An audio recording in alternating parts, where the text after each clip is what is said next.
네, 오늘 하나님께서 우리에게 허락해 주신 말씀은 출애굽기 19장 1절에서 6절까지의 말씀입니다. 출애굽기 19장 6절에서 9절까지 말씀, 독수리 날개로 너희를 업어 인도했다 라는 제목으로 함께 말씀을 나누도록 하겠습니다. 같이 읽겠습니다. 이스라엘 자손이 애굽 땅을 떠난 지 3개월이 되던 날 그들이 광야의 시내 광야에 이르니라. 그들이 레위딤을 떠나 시내 광야에 이르니라. 그 광야의 장막을 치되 이스라엘이 거기 산 앞에 장막을 치니라. 모세가 하나님 앞에 올라가니 여호와께서 산에서 그를 불러 말씀하시되 너는 이같이 야곱의 집에 말하고 이스라엘 자손들에게 말하라. 내가 애굽 사람들에게 어떻게 행하였음과 내가 어떻게 독수리 날개로 너희를 내게로 인도하였음을 너희가 보았느니라. 세계가 다 내게 속하였나니 너희가 내 말을 듣고 내 언약을 지키면 너희는 모든 민족 중에서 내 소유가 되겠고 너희가 내게 대하여 제사장 나라가 되며 거룩한 백성이 되리라. 너는 이 말을 이스라엘 자손들에게 전할지니라. 아멘. 방금 우리가 봤던 이 말씀에 3개월이 지났다는 말씀이 1절에 있습니다. 이게 어디부터 출발하는 3개월이냐면 출애굽을 하는 그 순간부터 3개월의 시간이 흘렀습니다. 그때라는 것은 바로 이 3개월이 되는 그 순간을 이야기합니다. 그래서 정확하게 시간을 계산해 보면 이스라엘 백성들이 출애굽을 하고 시내 광야에 도착했던 것은 대략 3월 15일 정도쯤 됐을 것으로 이렇게 추정됩니다. 그리고 그들은 애굽을 떠난 지 만 2개월이 되는 상황이었습니다.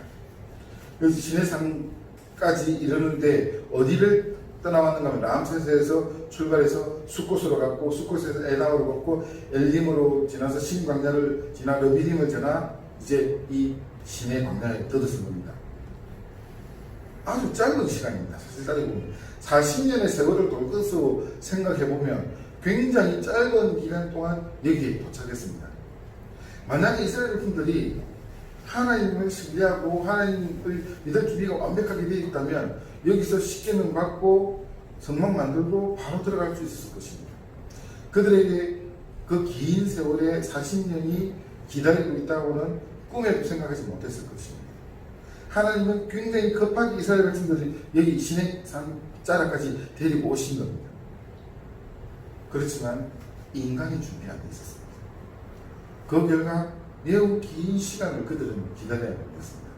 하나님께서 지금 이 자리에서 오늘 우리가 읽은 이 말씀은 사실 어떤 부분인가 하면 출애굽기의 가장 중요한 핵심입니다. 하나님께서 이스라엘 백성들을 왜 불러냈는지 그 이유를 말씀하시는 부분입니다. 만약 이스라엘 백성들이 그 이유를 분명하게 알아서 살아갔다면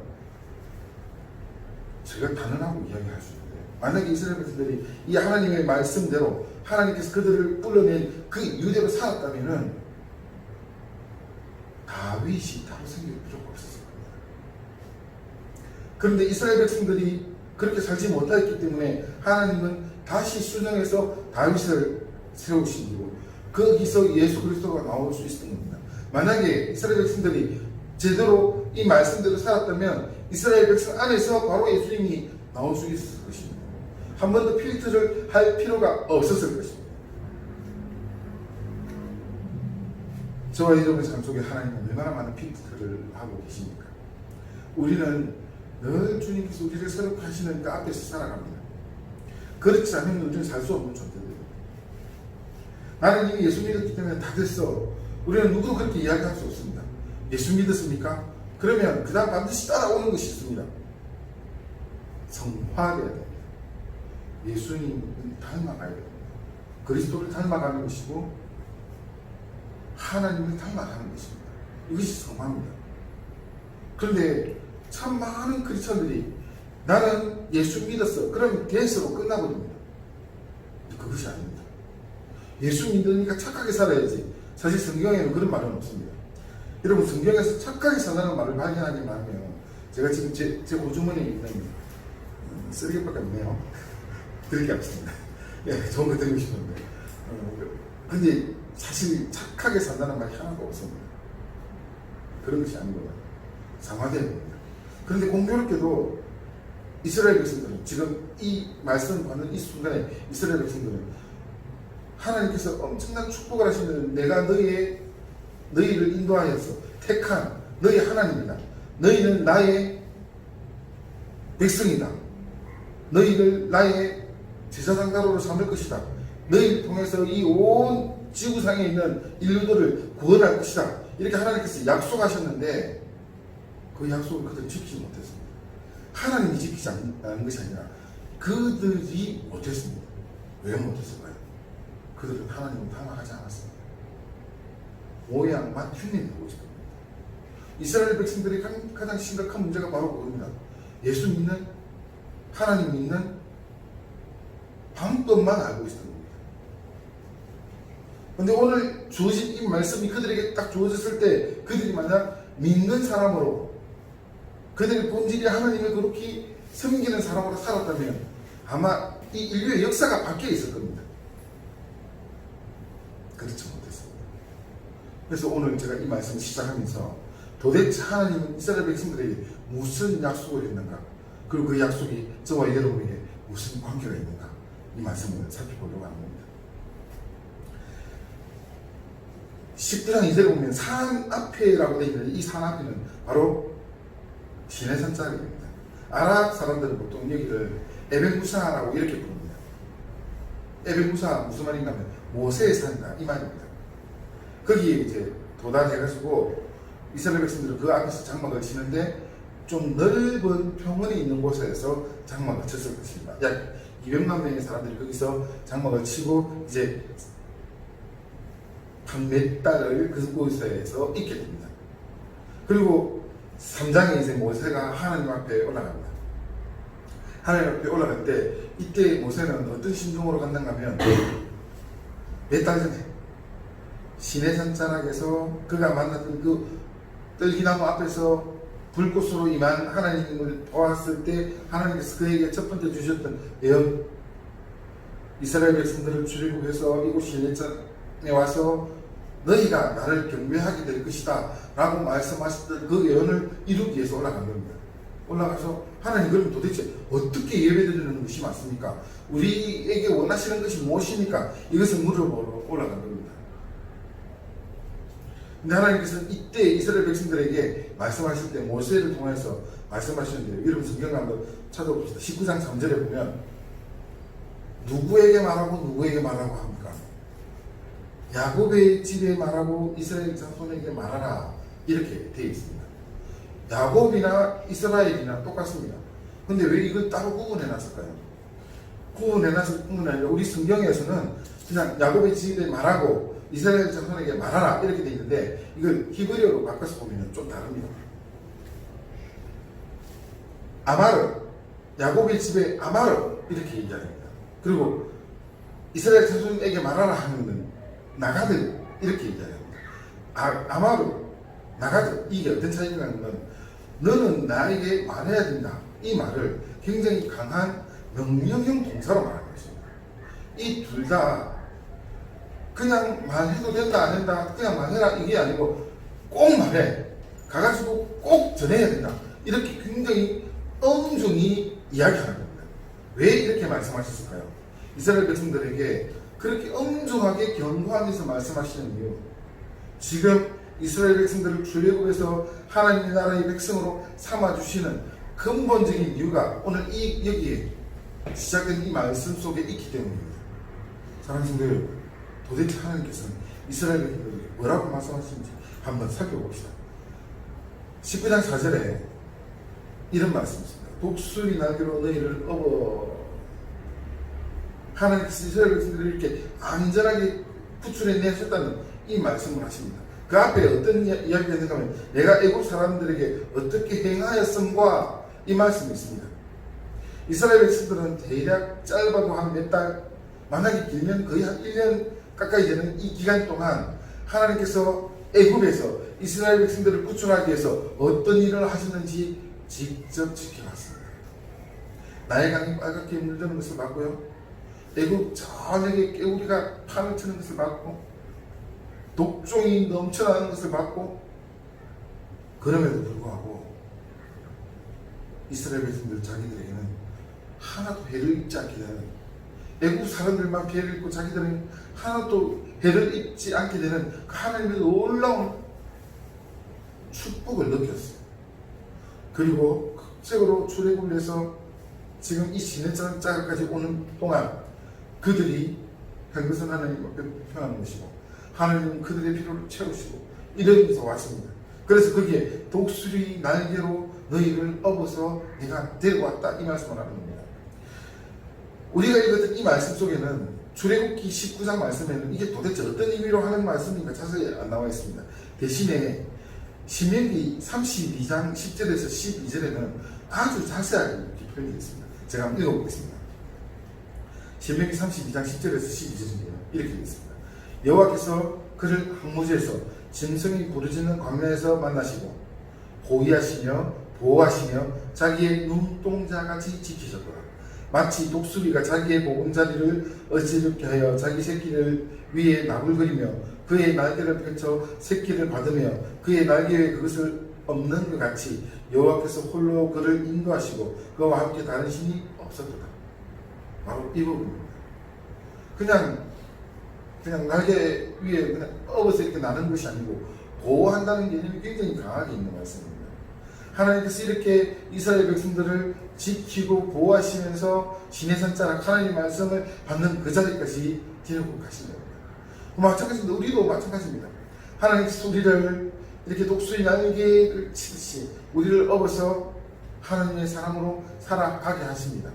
우리는 우리 주변에서 이렇게 닥쳐오는 그런 여러 가지 어려움이나 고통이나 힘듦을 바라보면서 왜 하나님은 나를 외면하는가 이렇게 생각하기 쉽습니다. 그런데 하나님은 그 순간에 여러분을 지키시고 보호하시는 거예요. 지금 나에게 닥쳐있는 나의 이 문제가 나는 이것으로 다로 보이기 때문에 그것이 너무너무 힘들고 고통스럽습니다. 그런데 하나님은 여러분을 지키십니다. 독수리가 새끼를 지키듯이 여러분 지키십니다. 이게 하나님께서 우리에게 말씀하신 약속입니다. 그리고 이제 5절부터 시작해서 하나님께서 이스라엘 백성들을 어떻게 하실 것인가 말씀하시는 부분이 나옵니다. 거기에 제일 먼저 시작되는 것이 세계가 다 내게 속하였나니 하는 이 말씀으로 하나님께서는 어떤 분인가를 딱 드러내십니다. 세계가 다 내게 속하였나니 이 온 우주에 대한 하나님의 소유권을 선언하시는 겁니다. 나는 이스라엘 민족의 하나님이 아니라 거기에 속한 있는 그것의 하나님이 아니라 이 전 우주의 하나님이다 이 말씀을 하시는 겁니다. 그러면서 이스라엘 백성들에게 언약해 주십니다. 약속해 주십니다. 이 언약이란 말은 베레트라는 말입니다. 이 말은 무슨 말인가 하면 위반할 때 죽음으로 관계를 단절시키는 굉장히 엄정한 약속입니다. 여기서 이 언약이란 말은 어디서 쓰이는가 하면 그때 당시 중근동 지역에서는 나라와 나라 사이에서 벌어질 수 있는 문제입니다. 전쟁을 해가지고 이긴 나라와 진 나라가 서로 약속을 할 때 그때 언약이라고 합니다. 베레트라고 합니다. 그때 어떻게 하냐면 만약에 너와 내가 지금 약속을 하는데 네가 이 약속을 어기면 짐승을 쪼개놓고요 그 사이로 건너가면서 이렇게 될 것이다 이런 약속을 하는 겁니다. 엄중하게 약속하는 겁니다. 그런데 지금 여기서 언약이란 말이 등장했는데 어떻게 등장하는가는 하나님과 우리 사이의 언약입니다. 그리고 이 약속을 하나님께서 엄중히 지켜가신다는 겁니다. 무엇으로 지키는가 하면 지금부터 이야기하는 것은 하나님께서 약속하는 겁니다. 너희는 열국 중에 내 소유가 되고 이게 하나님의 약속입니다. 너희는 열국 중에 이 온 세상 여러 나라 중에 내 소유가 되고 여기서 이 소유란 말은 세큘라라는 말인데요. 이 말은 그냥 소유물이라 내가 가지고 있는 이 정도의 의미가 아닙니다. 너무너무 소중하고 너무너무 특별하고 너무너무 귀한 소유물이란 말입니다. 그 말이 세큘라. 하나님께서는 이스라엘 백성들 향해서 너는 나의 세큘라다. 모든 열국 중에서 내가 너를 특별하게 너무너무 소중하게 나의 것으로 삼았다. 이 말씀입니다. 사랑하는 성도 여러분, 하나님께서는 저와 여러분을 세큘라 삼아주셨습니다. 그냥 우리가 예수 믿는 것이 아니라 저와 여러분이 예수 믿는 이 순간은, 예수 믿게 되는 이것은 하나님께서 우리를 특별하게 선택해서 구별해서 하나님의 것으로 삼아 주셨다는 것입니다. 그런데 그걸 어떻게 하시는가 하면 너무너무 소중한, 너무너무 귀중한, 매우 값진 나의 소유물이라는 그런 의미로 저와 여러분을 소유해 주셨습니다. 이게 하나님이십니다. 그 다음 19장 6절에 보면 제사장 나라 같으며 라는 말씀이 있습니다. 이 구절에 대해서 70년간 이렇게 번역하고 있습니다. 왕같은 제사장직을 받았으며 라고 이렇게 이야기합니다. 바실레온, 히메나, 튜마라고 이렇게 표현되어 있는데요. 이게 무슨 말인가면, 이 말은 굉장히 흡사한 말이 어디 있는가 하면 베드로 전서 2장 9절에 나타납니다. 왕같은 제사장, 이 말과 그대로 연결되는 것입니다. 그런데 하나님께서 이 의미를 이스라엘 민족에게 시내산 자락에서 그렇게 허락해 주신 것입니다. 그리고 거룩한 백성이 되리라.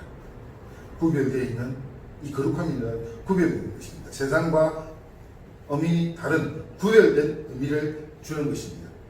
하나님께서 이스라엘 백성들을 출애굽시켜서 시내산 자락에 모이게 하시고 거기서 예배를 받으시면서 그들에게 주신 말씀입니다.